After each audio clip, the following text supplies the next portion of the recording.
High everyone, আসসালামু আলাইকুম। Welcome back to my channel. আশা করছি আপনারা সবাই অনেক ভালো আছেন। আল্লাহ তাআলার অশেষ রহমতে আমরাও ভালো আছি। আজকে হলো সেপ্টেম্বরের 27 তারিখ শনিবার, আর এখন বাজে হলো দুপুর 1:45। আর এখন আমরা যাচ্ছি একটা মেলাতে। তুমি যাবে পাপা?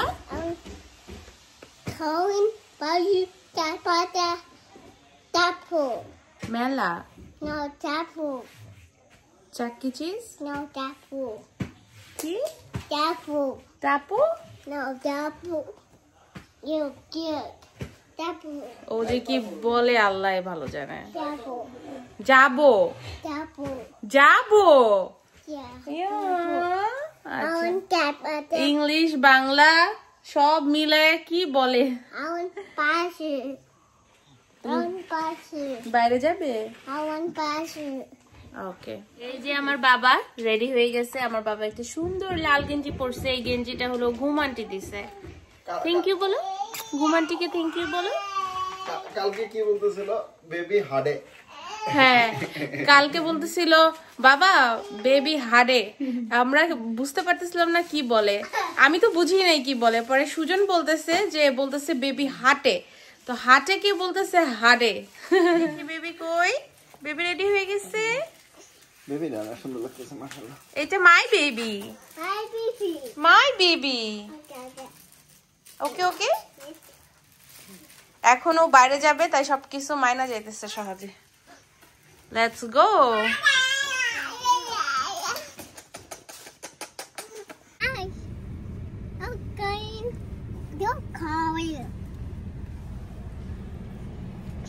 No, look. No, look. See? Yeah, I see.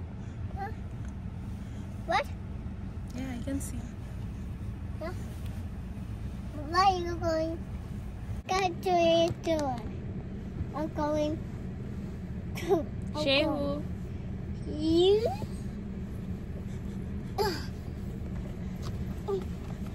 Baba. আমাদের একটা ফ্যামিলি ছবি তুলে Let me watch it. কি ওপেন? Open.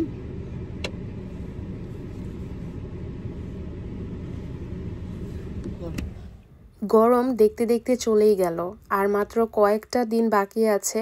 তাই ভাবলাম এই বছরে গরম যাওয়ার আগে কেননা বাচ্চাদেরকে নিয়ে একটু কোথাও বেরিয়ে আসি।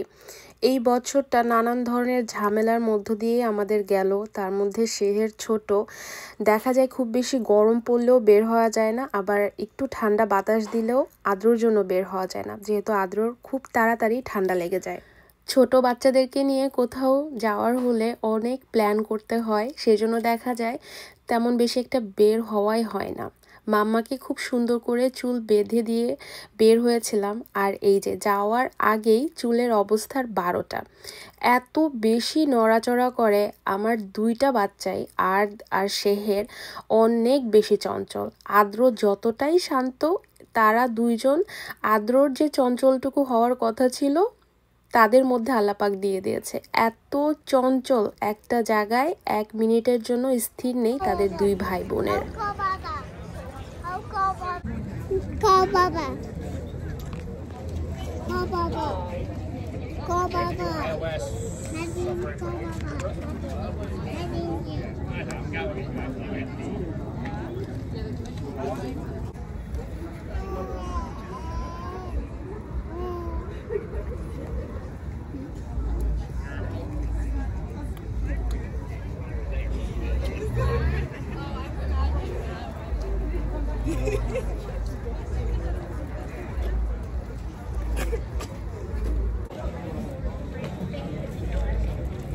যদিও আগের থেকেই টিকিট করার সিস্টেম ছিল, তারপরেও আমরা যেয়ে দেখি এত লম্বা লাইন দেখে তো মনে হয়েছিল আজকে আর 3 জনকে নিয়ে মনে হয় ভিতরে যেতে পারবো না, কারণ এত লম্বা লাইনে যদি ঘন্টার পর ঘন্টা দাঁড়াতে হয় তাহলে তো বাচ্চারা একদম অস্থির হয়ে যাবে। তবে ভাগ্য ভালো যে লাইনটা যতটাই লম্বা ছিল ততটাই দ্রুত সামনের দিকে আগাচ্ছিল। মেলাতে যখন আমরা ঢুকছিলাম আমাদের হাতে গিফট ধরিয়ে দিল, যে কয়টা টিকিট নেওয়া হয়েছিল সেই কয়টা গিফট। আমার পাপা তো এই গিফট পেয়েই অনেক খুশি। যেহেতু অনেকটুকু সময় দাঁড়িয়েছিলাম তাই ভাবলাম যে একটু বসে যাই বাচ্চাদেরকে নিয়ে। আর মেলাতে এসে আমরা অনেক বেশি হতাশ হয়ে গেছি। ভেবেছিলাম যে একটু মানুষজন কম হবে, যেহেতু টিকিট করে স্লট আকারে, মানে আমরা 2 ঘন্টার বেশি এখানে থাকতে পারবো না, একটু আরাম করে ঘোরাঘুরি করা যাবে। কিন্তু এত বেশি মানুষ ছিল আর প্রত্যেকটা দোকানের সামনে এত লম্বা লম্বা লাইন ছিল যে খাবার নিব সেইটা চিন্তা করতেই অস্থির লাগছিল, যে না জানি কতটুকু সময় অপেক্ষা করতে হবে। তারপরও বাচ্চারা ধৈর্য নিয়ে আমার সাথে বসেছিল আর সুজন গিয়েছিল একটু খাবার আনতে।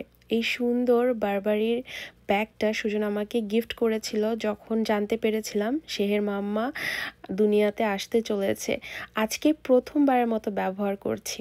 আর আমার আদ্র বাবা তো ভীষণ খুশি হয়েছে। এদিকে মাম্মার ঘুম চলে এসেছে, তার ন্যাপ টাইম ছিল এই সময়টুকু। আর পাপা তো একদম অস্থির হয়ে গেছে যে বাবা কখন আসবে খাবার নিয়ে, বা বাবা কোথায় গেল, তাকে কেন নিয়ে গেল না। এত ভিড় ছিল যেটা বলার বাহিরে। তবে হ্যাঁ, ওয়েদারটা ভালো ছিল, গরম ছিল, তাই বাচ্চাদেরকে নিয়ে ঘুরতে পেরেছি। বলো ইয়ামি, গুড জব।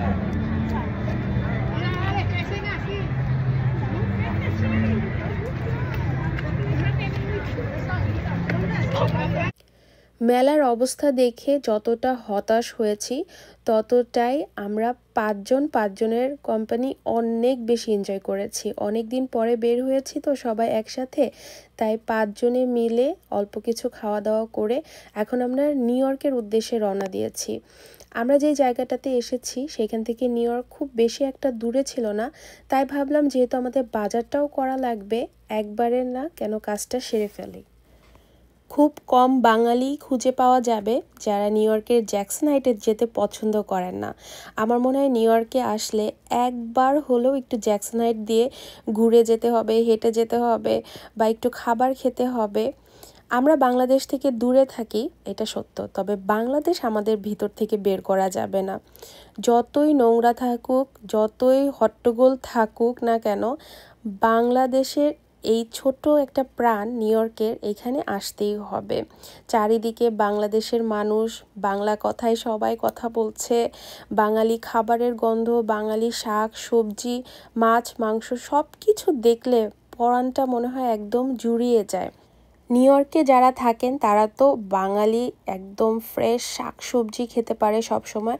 আমরাও আলহামদুলিল্লাহ এখানে বেশ ভালোই শাকসবজি পাই, সব কিছুই পাওয়া যায়। তবে বাঙালি মাছগুলো এখানে বস্টনে পাওয়া গেলেও আমরা সব থেকে বেশি পছন্দ করি জ্যাকসন হাইট থেকে আনতে। বিশেষ করে মান্নান থেকে আমরা সব সময় বাজার করি। আর মান্নানের যে ভাইয়ারা থাকে মাংস কেটে দেয়, মাছ কেটে যায়, তারা সবাই আমাদেরকে খুব ভালোভাবে চিনে এবং আমরা গেলে একদম আমাদের মনের মতো করে সব কিছু সুন্দর করে সাজিয়ে গুছিয়ে দেয়, যেহেতু আমরা অনেক বেশি বাজার করি। আমাদের অনেকেই প্রশ্ন করে যে কোথা থেকে বাজার করি। আমরা বাজার মাছ মাংস যা লাগে সব জ্যাকসন হাইট থেকে করি।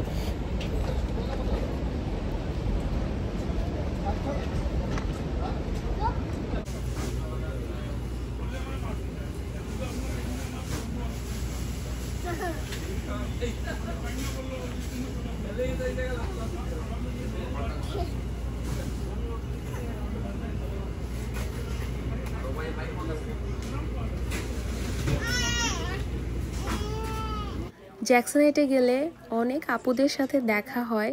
আপুরা এসে আমার সাথে কথা বলেন, যারা আমার ভিডিও দেখেন, বাচ্চাদেরকে অনেক ভালোবাসেন।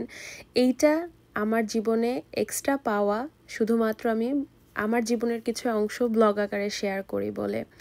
অনেকে হয়তো এসে কথা বলে না, ভাবে কথা বলবে কি বলবে না, কিন্তু যারা এসে কথা বলেন সত্যি আমার একদম মনটা জুড়িয়ে যায়। আর আদ্রকে সবাই এত ভালোবাসে আর শেহেরকে এত আদর করে, যখন সামনাসামনি দেখে মনে হয় যেন না জানি কত আগের পরিচিত সবাই আমাদের সাথে। ভিডিওর মাধ্যমেও যে মানুষকে এত ভালোবাসা যায়, এত ভালোভাবে জানা যায়, আপুদেরকে না দেখলে সামনাসামনি কথা না বললে আমি আসলে বুঝতে পারতাম না। বিশেষ করে বাচ্চাদেরকে যখন আদর করে, আদ্রকে আদর করে, আমার চোখে পানি চলে আসে যে আসলেই মানুষ মানুষকে কতটা ভালোবাসতে পারে, বা এখনও এত ভালো মানুষ আছে যে শুধুমাত্র ভিডিও দেখে এত মায়া জন্মায় একজন আরেকজনের প্রতি। সত্যি আমি আপনাদের কাছে অনেক অনেক বেশি কৃতজ্ঞ। এমনিতেও আমি তো প্রফেশনাল ব্লগার কখনোই হতে পারিনি, পারবও না। তবে আমার এই ছোট্ট জীবনে, আমার এই ছোট্ট চ্যানেলের মাধ্যমে আদ্রর মা হিসেবে, আরদের মা, শেহেরের মা হিসেবে সবাই আমাকে চিনেন, আমাকে রেসপেক্ট করেন।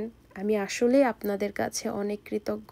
সবাই আমাদের জন্য, বাচ্চাদের জন্য দোয়া করবেন। এবং হ্যাঁ, অবশ্যই আমাকে যদি চিনে থাকেন রাস্তাঘাটে, এসে আমার সাথে কথা বলবেন। আমি খুব খুব খুব খুশি হই। জ্যাকসন হাইটে আসলে বাঙালি খাবার খেতেই হবে রেস্টুরেন্ট থেকে, এটা একদম মাস্ট। আর এখন সব থেকে আমি পছন্দ করি ইত্যাদির খাবার খেতে, কারণ ওদের খাবারগুলো এত ফ্রেশ থাকে আর এত মজার হয়। ঝাল যদিও একটু কম হয়, যেহেতু রেস্টুরেন্টের খাবার সবাই খাবে, তবে সবসময় অনেক বেশি মজার। এতগুলা ভাত দিয়েছিল, আমি তো ভাত দেখে বলি এই ভাত কিভাবে শেষ করব। তারপরেও তরকারি এত মজা হয়েছিল যে খেতে বাধ্য হয়েছি।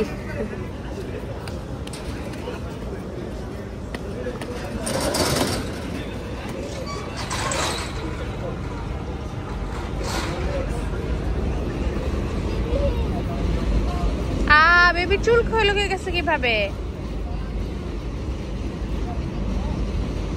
মাঝে মাঝে পান খেতে আমার অনেক ভালো লাগে, তাই সুজন জ্যাকসন হাইটে যখনই আসে আমার জন্য পান নিয়ে যায়।